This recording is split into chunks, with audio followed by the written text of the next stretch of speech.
লকডাউনৰ মাজতে লখিমপুৰত অব্যাহত আছে গুটখাৰ ৰমৰমীয়া ব্যৱসায় আৰু এবাৰ লখিমপুৰ আৰক্ষীৰ বিশেষ সাফল্য লখিমপুৰ নগৰখনৰ মাজমজিয়াত আৰক্ষীয়ে জব্দ কৰিছে বৃহৎ পৰিমাণৰ গুটখা আৰু চিগাৰেট সীতাৰাম মেঘৰাজ নামৰ ব্যৱসায়িক প্ৰতিষ্ঠানখনৰ গোডাউনৰ সন্মুখত গাড়ীত তুলি থকা সময়তে জব্দ কৰে এই সামগ্ৰীখিনি আৰক্ষীয়ে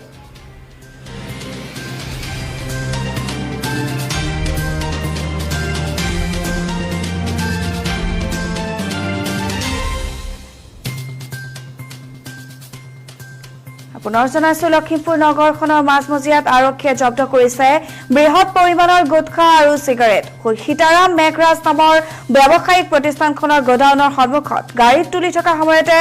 জব্দ কৰা হৈছে এই সামগ্ৰীখিনি নগৰখনৰ গোবিন্দ ষ্টাৰ নামৰ ব্যৱসায়িক প্ৰতিষ্ঠানখনে এই সামগ্ৰীখিনি অৰুণাচলৰ জিৰোলৈ পঠিওৱাৰ যোজনা চলাইছিল আৰু ইতিমধ্যে গোবিন্দ ষ্টৰৰ স্বত্বাধিকাৰীক আৰক্ষীয়ে আটক কৰি সোধপোছ অব্যাহত ৰাখিছে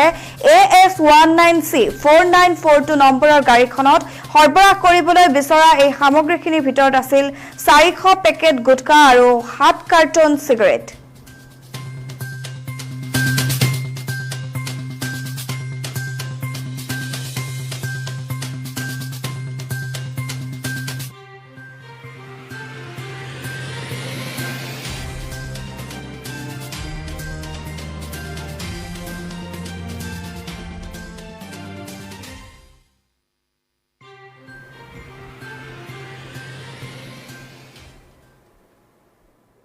লকডাউনৰ সময়ত এইবাৰ